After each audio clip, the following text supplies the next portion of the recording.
Bonjour et bienvenue à la classe de maths virtuelle de Madame Anne-Catherine. Aujourd'hui, nous allons faire la leçon numéro 2 des probabilités. Faisons premièrement un rappel de ce qu'on a vu la dernière fois. Alors, qu'est-ce que c'est la probabilité?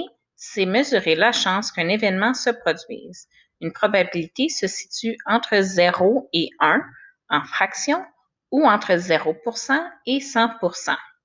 On va utiliser la notation P, entre parenthèses, l'événement qu'on observe, est égal à une fraction.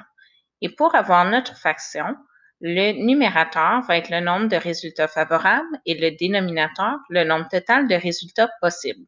Si on regarde un exemple concret, comme par exemple la probabilité de piger des billes dans un sac.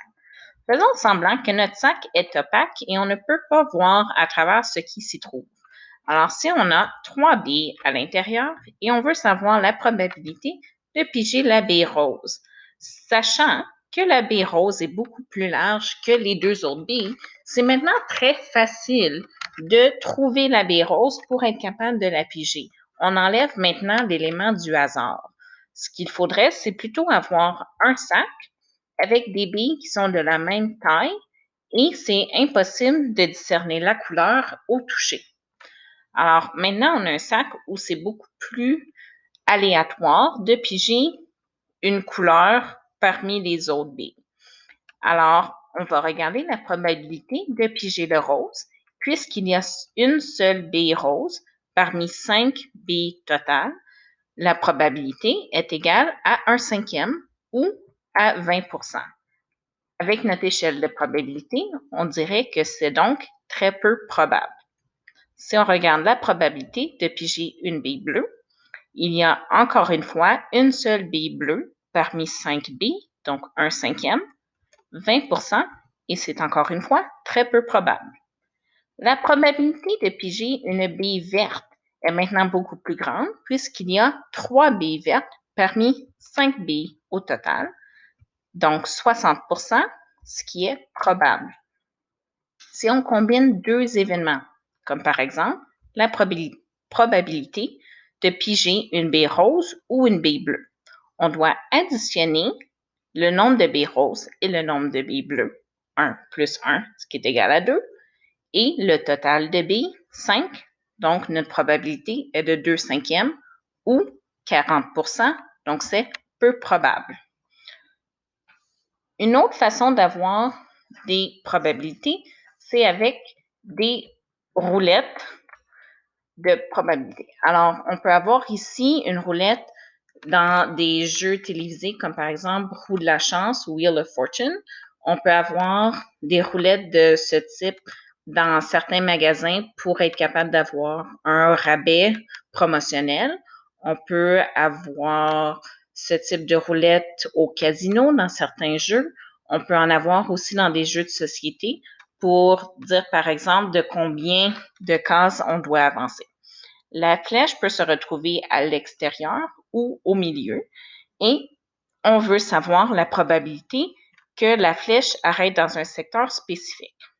Alors, si on a une roulette avec des symboles, le secteur, c'est simplement l'espace entre deux lignes. Alors ici, on montre à l'écran le secteur, un des secteurs qui a le symbole de trèfle. Alors, le secteur est simplement l'espace entre deux lignes, pas tout l'espace où on peut retrouver des trèfles. Si on regarde la probabilité en premier qu'une roulette atterrisse sur le cœur, on va compter le nombre de secteurs total. Alors, il y a 20 secteurs et il y en a 8 parmi ces 20-là qui ont des cœurs. Donc, la probabilité est de 8/20 ou en pourcentage, 40%. C'est donc peu probable que la flèche atterrisse sur un secteur qui a un cœur. La probabilité que la flèche atterrisse sur un secteur qui a un carreau est de 1/20 puisqu'il y a seulement un secteur parmi les 20 qui a un carreau. C'est donc 5%, très peu probable. La probabilité que la flèche atterrisse sur un secteur qui a un pic est de 2/20. 10%, c'est très peu probable. Pour ce qui est du trèfle, on a 9 des 20 secteurs qui ont le symbole du trèfle, donc 45% ou peu probable. Même si presque la moitié des secteurs ont encore un trèfle, c'est celui qui est peut-être le plus probable. Mais puisque c'est quand même moins que 50%, ça se retrouve entre 25 et 50%, on va dire que la probabilité est quand même peu probable, puisqu'on a tous les autres secteurs qui sont des possibilités. Maintenant, ça va être à ton tour. Dans Classroom, tu peux aller répondre aux questions du formulaire Google à propos d'une situation où tu dois piger des cubes qui sont dans une boîte. Et on va faire semblant encore une fois que la boîte est opaque et qu'on ne peut pas voir à travers pour être capable de piger nos cubes.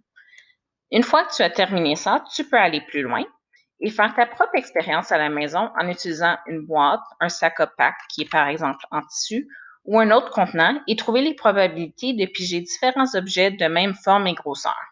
Est-ce que tu obtiens les mêmes résultats que tu avais prédits? Si tu as des questions, tu peux les écrire sous cette vidéo, m'écrire un courriel, m'ajouter sur Hangout ou attendre à notre rencontre pour avoir des précisions. Au revoir et à bientôt!